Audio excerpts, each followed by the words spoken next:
Okay, everybody, welcome back. Okay, the best part about this software is that we have a backstage. We have a front stage and backstage. Others do not have backstage and front stage. Okay, all right, without further ado, we have our third keynote presenter ready. And for that, I would like to call our moderator, Puan Shike, all right, to moderate this particular keynote, the third keynote address. Okay, very interesting person is here to share their expertise, knowledge, and experience. The screen is yours, Ponchikin. Thank you. Okay, thank you, Mr. Sarah. Okay, good morning, ladies and gentlemen. It's a great pleasure for me to introduce our third keynote speaker today, who is going to talk to us about the prosperity of state and well-being of people, EdTech role in elevating inclusive education in Perak Darul Rizwan. Okay, our speaker, Dr. Maisarah Ahmad, first female CEO of Institute Darul Rizwan Perak, state think tank, and formerly a CEO at MyWin Academy. An academician for more than 20 years, an associate professor of marketing at University Kebangsaan Malaysia and University Petronas, that with more than 400 cited research papers. This true Perakan active in social work. She was a former president to Perak Family Health Association.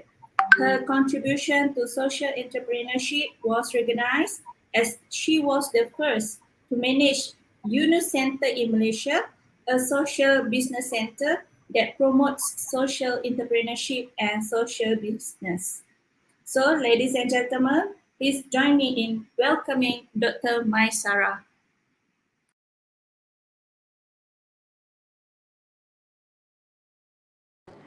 Assalamualaikum warahmatullahi ta'ala wabarakatuh, and a very good morning to all. I hope all of you are enjoying your breakfast while watching this. Have a pleasant Sunday, everyone. So this is I believe it's our second day of this convention, the International Malaysian Educational Technology Convention 2021. Bismillahirrahmanirrahim. Alhamdulillahirabbil alamin. Wassalatu wassalamu ala asyrafil anbiya'i wal mursalin wa ala alihi wa sahbihi ajma'in. Rabbi shrah li sadri wa yassir li amri wahlul 'uqdatam min lisani yafqahu qawli. Amin amin ya rabbal alamin. Thank you so much to the organizing committee for inviting Institute Darul Rizwan to become one of the keynote speakers to deliver in this convention entitled International Malaysian Educational Technology Convention. When I was approached to deliver this keynote address, and looking into the intention of this convention is to congregate practitioners as well as lecturers and teachers who are passionate about educational technology. I'm truly honored and humbled by this opportunity. We are truly humbled. And what I would like to share today, as you can see on your screen or on your handphones, the keynote, probably it looks too bombastic. I hope it's not too bombastic, but the idea is how best we could relate education technology or EdTech as popularized by World Bank, how we can leverage on EdTech towards building up our state. Hence, that's why the title is Prosperity of State and Well-being of People, EdTech Role in Elevating Inclusive Education in Perak Darul Rizwan. So, I'm Maisarah Ahmad. I'm from Institute Darul Rizwan, and Institute Darul Rizwan is the think tank of Perak, and in other words, we also do the research and consultancy relating to the needs of the state of Perak. During my first day when I set foot in IDR earlier this year, we were entrusted to develop the blueprint or the development plan for Perak, which is called Perak Sejahtera 2030. And at that point of time, we are still in the midst of, COVID hit us, and it hit us very, very hard way back in the early 2020s. And when we enter 2021 in the hopes that COVID-19 will subside, but it turned out to be the opposite when we end up, having to undergo another MCO. So when IDR was entrusted to develop the blueprint for Perak, in partnership with the Unit Perancangan Ekonomi, the economic Unit Perancangan Ekonomi that is entrusted to work. We are entrusted to work with them in order to come up with this blueprint. Yeah, we were humble, but at the same time we were also anxious, in other words, because when it comes to COVID, all the norms of delivering work or doing our work has been disrupted. We can no longer, work, meeting face to face, engage with our stakeholders face to face. So these are the adversity that we had to face, and it wouldn't have been materialized, because we are now in the third phase of developing the blueprint. It wouldn't have materialized if we were not using, I quote, if we were not using educational technology actually in enabling us to communicate and to deliver the tasks that we have actually designed and get the endorsement from the management in order for us to develop the blueprint. So basically, there is blessing in disguise, multiple blessings in disguise. When COVID-19 happens, everything starts to, it catalyzes, it becomes the catalyst in us, among us, especially in the state, in delivering our daily tasks. And in this regard, how education technology has helped us. In other words, the technology has helped us to deliver and perform in the face of adversity. So if I could move on, so that was a bit of my anecdotal introduction of how IDR was faced with this opportunity, but at the same time challenged in order to come up with a blueprint, but at the same time how technology has helped us to move forward and rise to the challenge in order to produce a blueprint that is workable, dynamic, realistic, and also achievable for the state of Perak. So if I could share, next.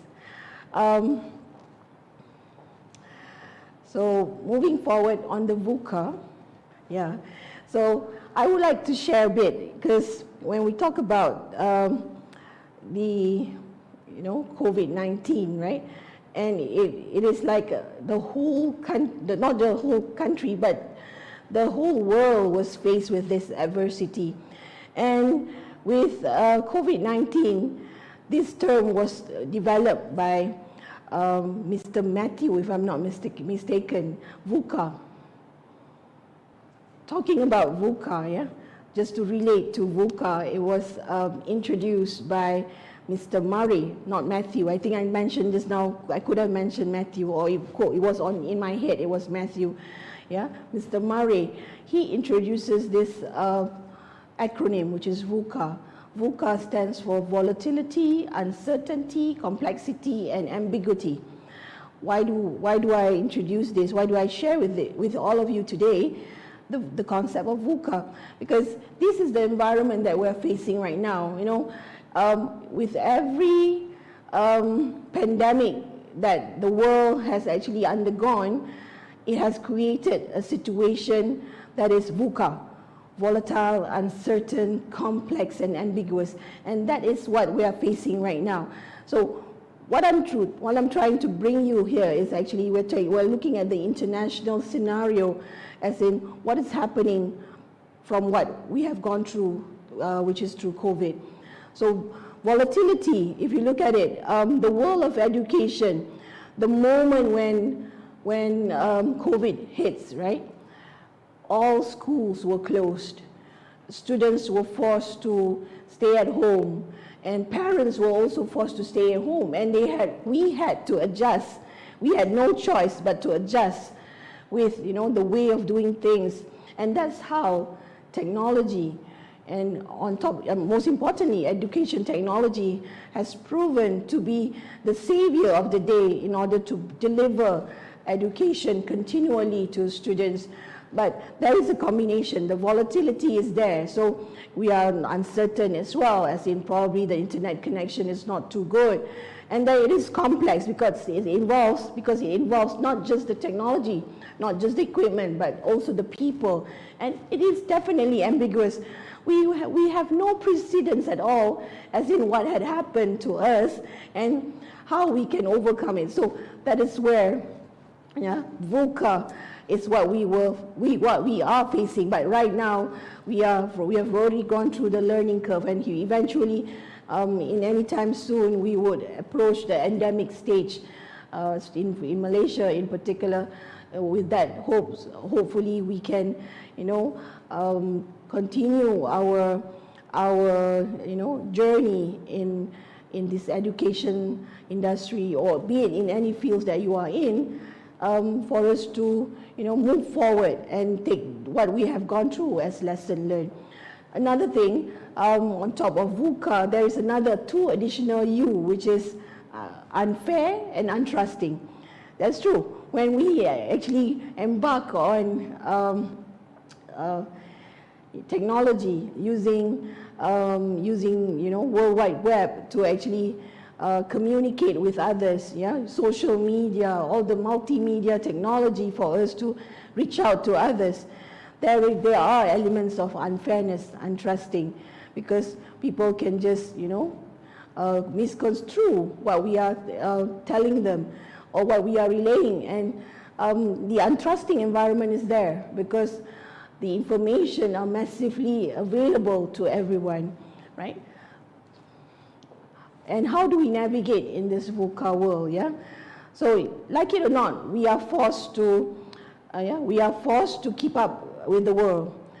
How do we do that? With our fingertips, definitely, because given the fact that when we are in this current pandemic, we have to be part of what is going on in the World Wide Web, in the social media, to benchmark with what the other companies, other countries, other states are doing in order for us to be at par. Like it or not, the disruption forces us to become better, if not worse. We want to become better.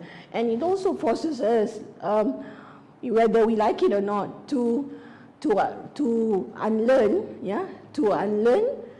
relearn, and learn again. Because what used to be the norm is no longer the norm, I would say, because what we're doing right now, we are embarking on new procedures, new processes in order for us to deliver, in this context, education. What we want is to be able to deliver inclusive education to everyone, every person in the state.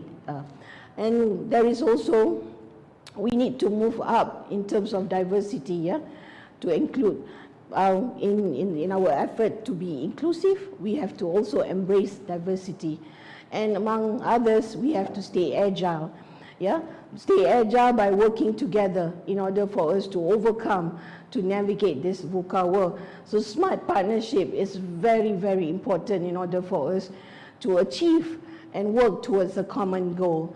And all in all, true enough, when we talk about VUCA, there is the word untrusting, the additional U that I mentioned earlier, which is untrusting. But when we want to work together, smart partnership in realizing our mission, like it or not, the key is to have trust, to build trust. And this is a good time. When we are in the time of VUCA, it is a good time to push the reset button, and to rejuvenate and create new branding, for us to move forward. And this is an opportunity that does not come often. It comes when it comes, and we have to seize the opportunity. Right. Next. So how to navigate the VUCA world moving forward?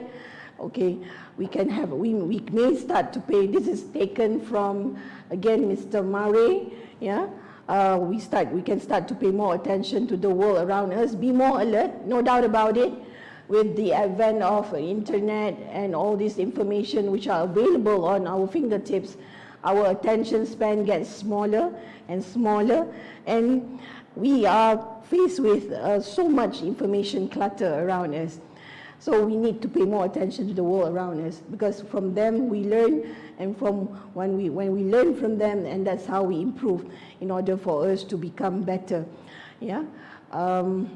And towards, gaining what we aim for, which is inclusive education. That's the mission through digital education, digital technology in education, definitely. And we have to revisit our vision and mission in order for us to overcome and navigate through the VUCA world. And making decisions is not like what we used to do.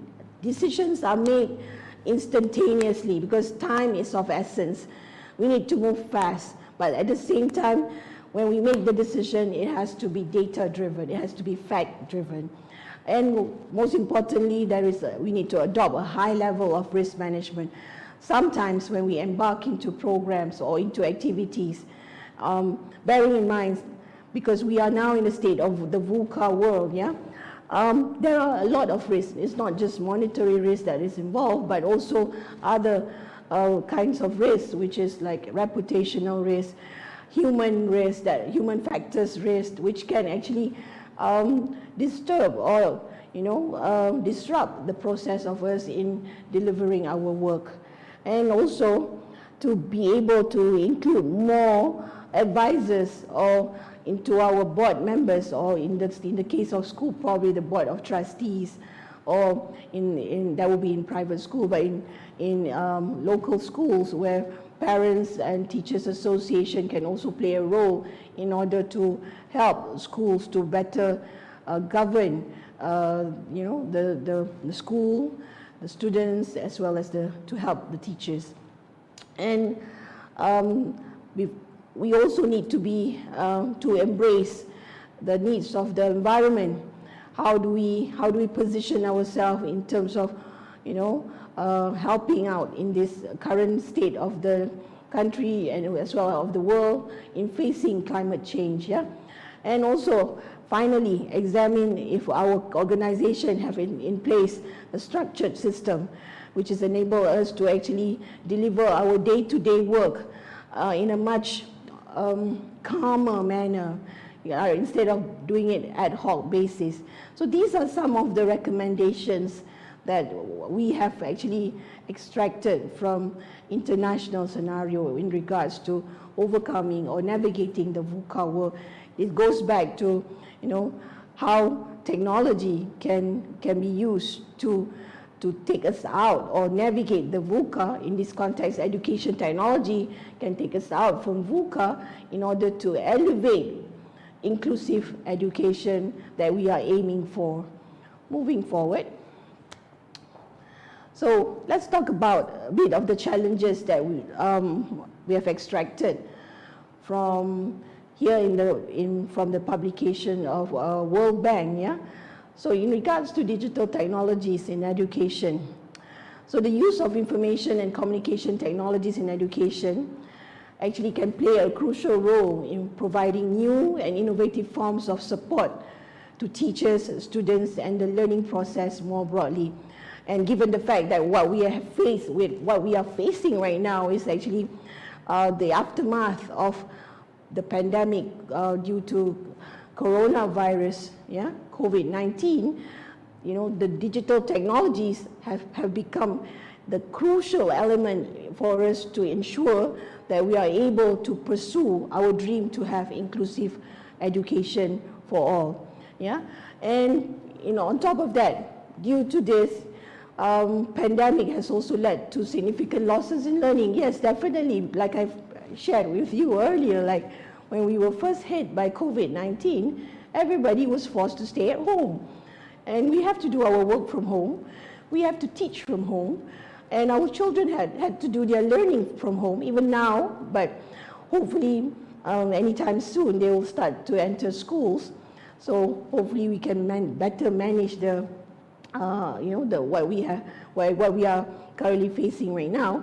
So one of the things that that the pandemic has caused is the losses of learning opportunity, because not all children, not all students have access to internet, yeah, and due to that, we were actually faced with the possibility of facing what we call as learning poverty. So learning poverty is a term that was coined by the World Bank, yeah, by the World Bank. It is because of deprivation of learning that could trigger, deprivation of learning, meaning that a child may be deprived from learning how to read, how to write, or in between, along the way of his or her education journey, it was disrupted. And the disruption has caused that person to be deprived from learning, and this learning poverty can lead to deprivation of student or youth from actually, realizing their full potential to perform as an adult that is contributing, that is playing their role in this nation. So, according to World Bank 2021, the situation had worsened actually from 53% to 63%, especially in the low-income countries when it comes to learning poverty. And some mitigation or remediation intervention must be taken. So when we talk about education technology, it's not just about internet. Using TV, using other forms, not necessarily from what we have like TV pendidikan, right? Education TV. Those are the things that can also be introduced in order to mitigate those who do not have access to the internet. So young adults, according to World Bank, ages between 15 to 24 years of age around the world, what they are doing right now, what they are facing right now, they are experiencing second major global crisis within the decade. So when they entered, they were, if you recall, before this, we were in this financial crisis, and then now, because of the, what we have just entered and about to exit from the onset of a pandemic. So they are faced with double jeopardy, I would say, where they had to face two major crises throughout their life as the young generation. So they are really faced with challenges, as you can see, according to World Bank, challenges to their education, economic prospects, as well as their mental health. So during the first wave of pandemic lockdowns, 80% of students globally were out of school as traditional classroom was rendered ineffective, because of the COVID. Despite worldwide adaptation to remote teaching via television, radio, internet, there were stark regional differences in capacity. At least 30% of the global student population lacked the technology to participate in digital and broadcast learning. So the gig economy, unpaid or low-paid internships, and continued high numbers of youth in the informal market have spurred young workers to jump between low-paid and short-term jobs as well, because of this, deprivation of education and also losses of job. At the same time, labor market distortions narrowed employment opportunities for young adults, a deficit of employment opportunities for highly educated youth in some sectors and skill crisis in others.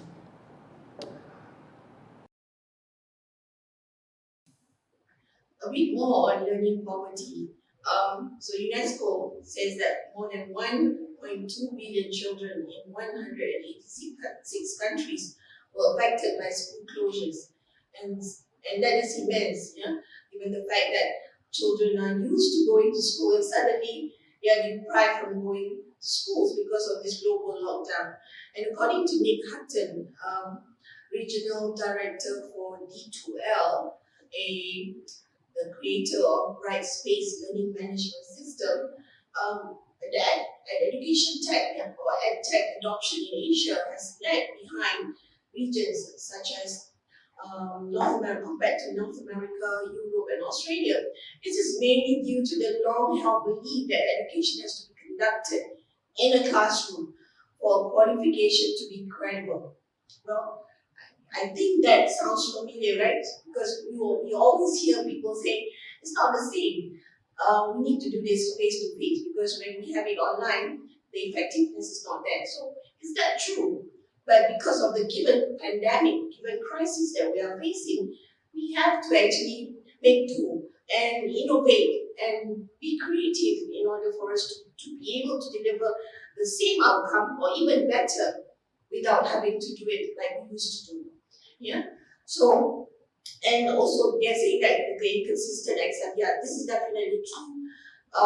Even though the internet has become the third utility here, access is still not, readily available to all parts of the country, even in the state of Perak. We are trying our best to actually have, the internet access to all, especially to students, school students, and this is what the state of Perak is trying, and has never given up in order to be able to deliver inclusive education to all. In Malaysia, institutions are using education technology or EdTech. This is mainly because universities are more financial, more advanced, able to fund the technology that facilitates their teaching, effective management of quality education for large student numbers in the long run. Yeah. For technology adoption to be successful, a lot of hinges on funding. There's a lot of hinges on funding. We need funding. So sometimes smaller schools and colleges cannot afford to move on, and they have to find, cannot afford to move to make major investments. So they have to come up with makeshift solutions. Yeah, because like it or not, they still have to deliver. So this is where innovation comes in. How they some teachers they will go to schools and drop their the notes or the assignments so that later on parents can pick it up from schools and then bring it back. So these are some of creative ways how our teachers are trying to reach out to our students.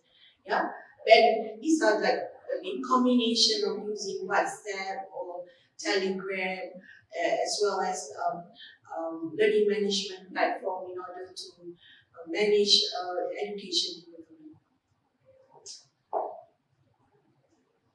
Right, just to share a bit, because of the pandemic, our youth, there is this one term that was coined by the World Economic Forum, which is the lost generation.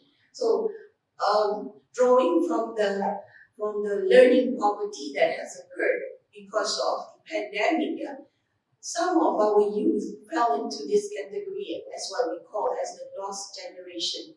The lost generation, they are hit in terms of not just education, but also in terms of employment.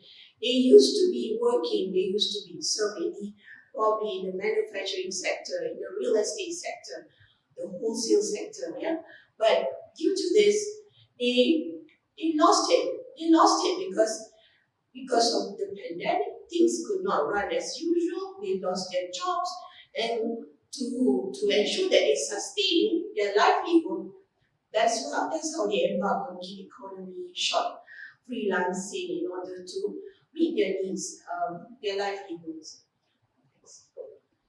So let's move on to opportunity. As we can see here, just now we talk about the challenges, and now we move on to the opportunities. Again, drawing from the international scenario before we move on to the Perak experience, right? So digital technologies in education, the opportunity is there, definitely, because it helps to accelerate learning, and at the same time, we could actually use technology to reduce learning poverty. Like I said earlier, learning poverty is something that can happen because of deprivation of learning opportunities that leads to students or youth to to be unable, for them to be unable to, that deprives them from realizing their potential as adults in their later years, in their later lives. Yeah, and at the same time, you can support the digital technologies in education. The opportunity will help to support skills development. A focus which must be placed in order to bridge the gaps. So, in order for us to leverage on digital technologies in education, we need to have digital infrastructure, which are the connectivity devices and software. Human infrastructure. So don't ever forget the teachers, the supporting members that delivers the education system. They are crucial. They are the backbone to the delivery of a wholesome education system. So the teacher's capacity, student skills, and parental support must also be looked after and must be fostered and nurtured. Yeah? And logistical and administrative systems that must also be in place.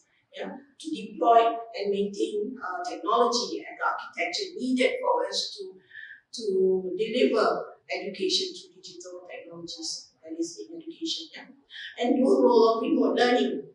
So because of digital technologies, because of the edtech of education technology, this is one particular tool that could future-proof an insurance policy in case any calamities were to happen in the future. For now, we are faced with COVID. Hopefully, we don't have to go through what we have just gone through. But reality of things, we are facing what we call as climate change right now, right? Things can be just, out of the norm. Climate, weather can be very unpredictable right now.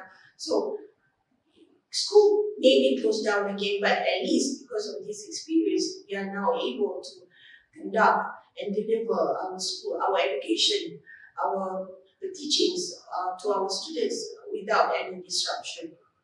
And also, EdTech has allowed education technology to digital technology in particular has allowed us to move further, move better in actually achieving lifelong learning to all citizens. Yeah. So developing a new strategy for education management information system is also critical because we have the education technology. We may use a multimedia approach, a more evidence approach to elevate multimedia approach. The education management information system is also critical because data is critical. Data is the new oil, some might say, right?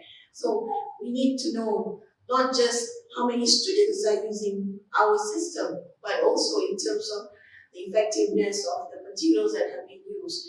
So those are the things that we must consider. And taking this from the international scenario, teachers are still central to learning. No doubt about it. We can't take away teachers, but the role of teachers has definitely changed.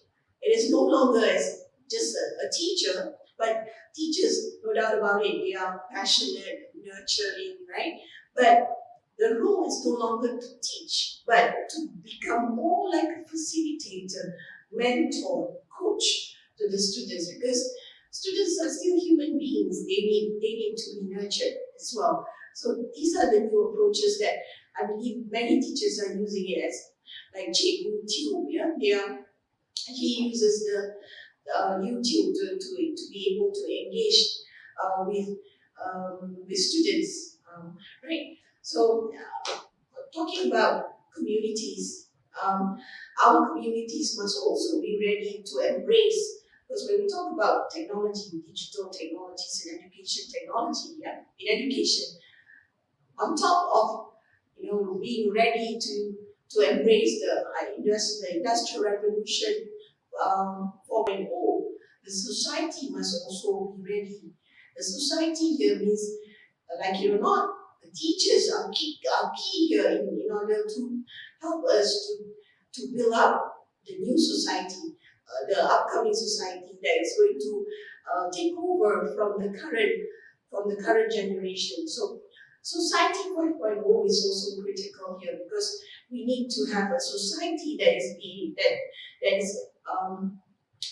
is adapt, yeah, that can rise to the challenge, and they are ready. They are ready to tap on the technology, innovations of the fourth industrial revolution, such as Internet of Things, big data, artificial intelligence, in order to become better and also to turn around what have been deprived or cannot be delivered successfully. And now with that mindset, with the Society 5.0 together with IR 4.0 technology and also with education technology in place with teachers and the right ecosystem, we can achieve more, not just for the country but also for the state. Moving forward, okay, just a bit to share about the para education experience when it comes to the pandemic, when it comes to the what we are facing right now, which is the pandemic COVID-19.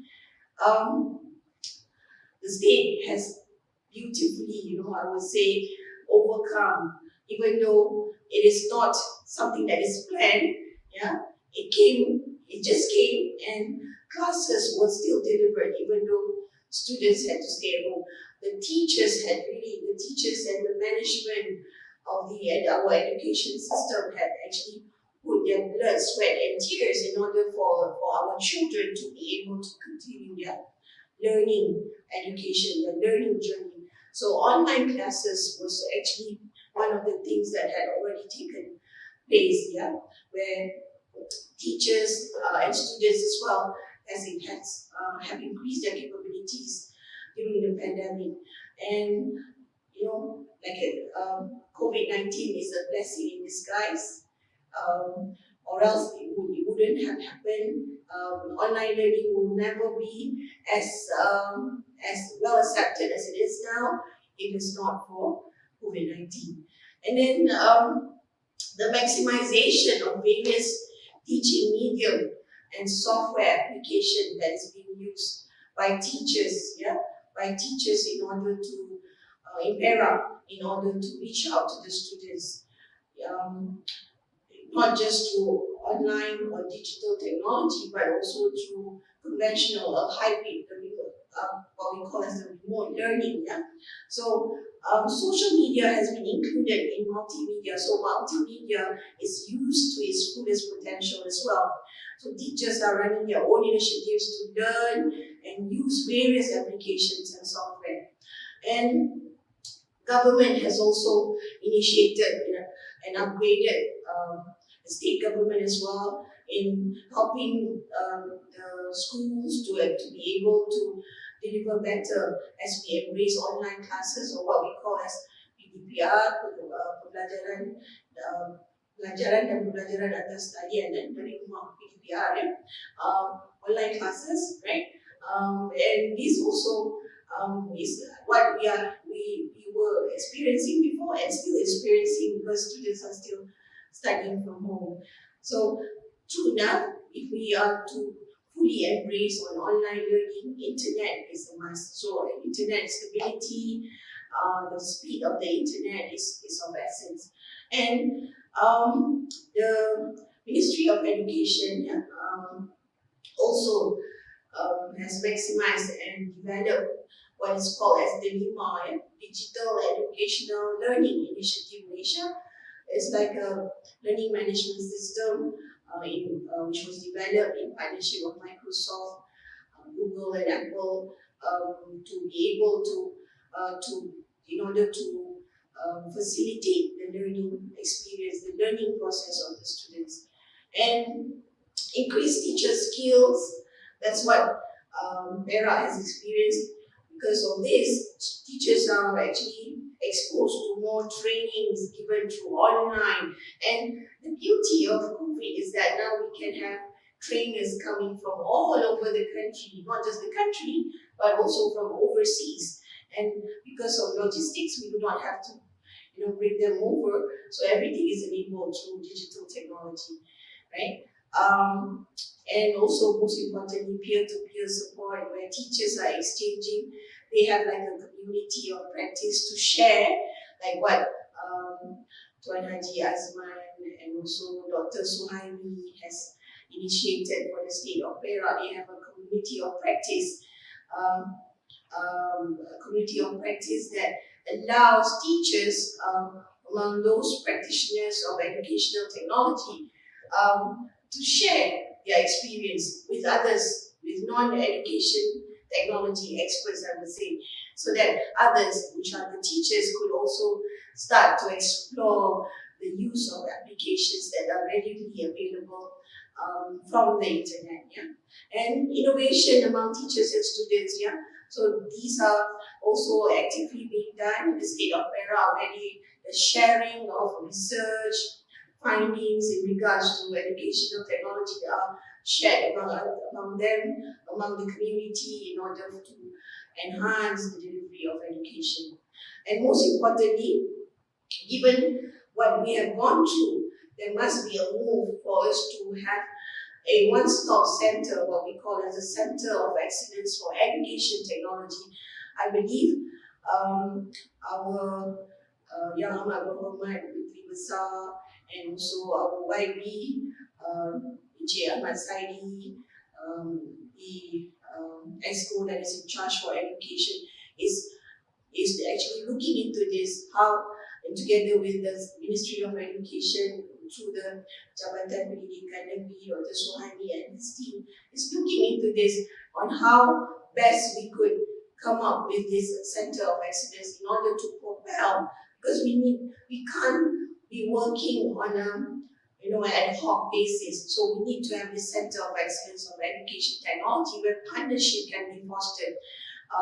Institute Darul Rizwan, PASA, I believe, can also be partners in actually having this center of excellence, center of excellence for education technology, where we just don't have, where the center of excellence is not just about having the equipment, but also to trigger discourse, as in how best can we, introduce new education technology, looking at it from the technology point of view, from the society point of view, from the students' point of view, from the teachers' point of view. These are very critical, actually. So we do hope the materialization of Center of Excellence will be realized in the near future. Right. So future leaders are also being identified and groomed in order for us to, elevate inclusivity of education in the state of Perak, and smart partnership. If you realize the agencies, how Ministry of Education and Jabatan Pendidikan Negeri is actually working with other agencies, not just locally but internationally. Where I'm standing right now, we are actually, interacting in a convention where the attendees comes from not just from Malaysia, but also from outside of Malaysia, which is from other countries outside of Malaysia, right? So smart partnership is critical and especially because of this technology of digital technology, education technology has made it doable, for us to establish smart partnership, not just among ourselves, among our neighbors, next door neighbors, but also from those outside, which are far away from us, So, and on top of that, from this adversity that we are facing, that we have faced, and now we are moving out of it, inshallah. There are some, some discussion saying that we need to create wholesome students. Yeah, true enough, wholesome students from the approach of having education technology has enabled us to create more wholesome students, because before this, during COVID-19, no one can move out, do the usual activities. So using education technology, students can actually experience the processes of how to do volunteer work, but volunteer work using online technology. And these are among the ways that could actually help to develop a more wholesome students, and they can also embark into entrepreneurship activity, innovation activity, yeah.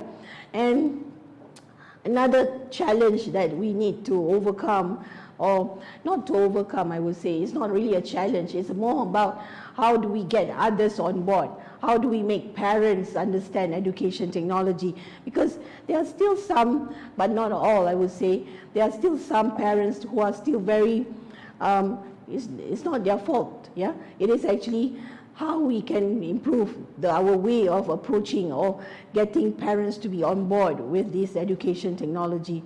And I believe now it is much better in terms, because parents are also forced, many parents are forced to work from home, and many become netpreneur, yeah, having online stores, with various digital platform, online business platform, yeah. And then teaching method has also become more advanced and effective. Students can now, interact with teachers through WhatsApp, Telegram, and teachers can do the same as well, delivering information. So the face-to-face, online face-to-face time is more for discussion and to explain explain further the instructions that they are given for their assignments. Inclusive teaching, yeah, definitely, yeah. Those are also one of the experience that the para-education scenario has actually, cultivated, which is inclusive teaching, where students, different students will have different degree of acceptance of information and education. So with the LIMA, with education technology, a more targeted approach to enable all students to learn at their own pace is also doable. And finally, I would say there is also the needs. Yeah, we talk about technology, we talk about teachers, the ecosystem, the teachers, the supporting staff, the management, yeah, of how their role is critical in order to deliver education technology, to have education technology as one of the tools to enable, to elevate us to a more inclusive education environment. Not to forget, going back to VUCA, it is also untrusting, so we need to cultivate more, cultivate and enhance values, inner values, yeah, system values, ethics in our daily life. So in other words, there must be also an element of ensuring safety, security, assuring students and teachers who are using the system, education technology, that they can use this and their safety is assured. And on top of that, yeah, lastly, I've said lastly just now, but there is another point I would like to add on from para-education experience as well, that when we have this adversity that is faced, that we cannot get out from, everybody has to face this adversity, which is the COVID-19. When everything had to be transformed, disruption occurred, teaching has to be delivered, not from school, from home, and students learning from home as well. And these may have caused many discomfort in terms of not just physical discomfort, yeah, but also mental discomfort. So mental wellness is also something that Para State has already taken into their, into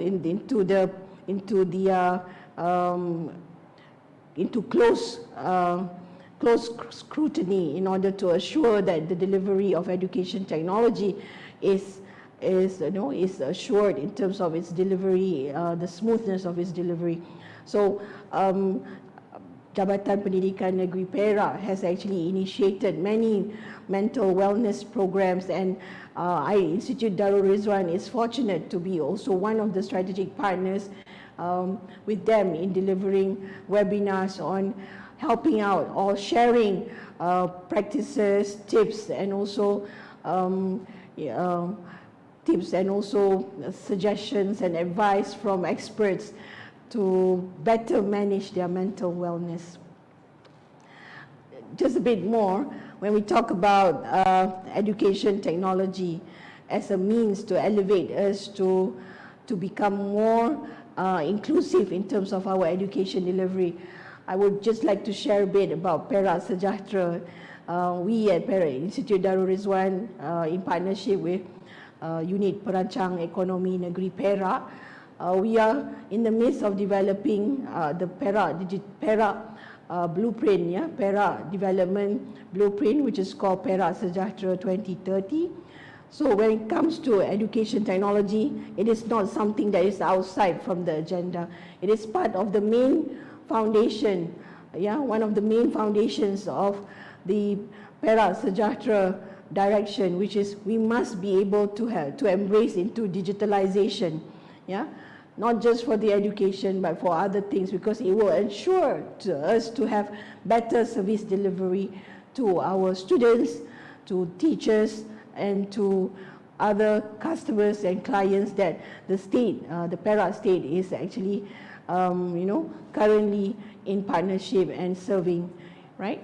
So with that said, again, thank you for this opportunity to deliver this keynote speech, and I hope what we have shared is something that could be used, and if there is any interaction that you would like to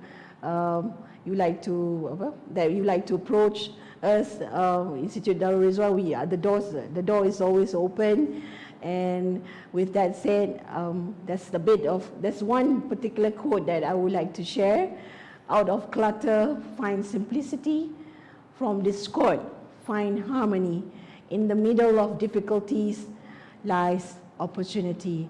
A quote from Albert Einstein, as in how we can get out of this adversity and find one or two simple ways to continue with our livelihood. With that, again, we hope that Perak will achieve prosperity of state and well-being of people, and education technology will be the tool to elevate our inclusive education to all the community in the Perak state. Thank you very much. Assalamualaikum warahmatullahi ta'ala wabarakatuh. Waalaikumsalam warahmatullahi wabarakatuh. Thank you, Dr. Maisara, for an enlightening and informative presentation on the prosperity of state and well-being of people. We appreciate having this. Okay, thank you. Over to you, Mr. Sarah, for the next slide. Thank you very much, Shikin.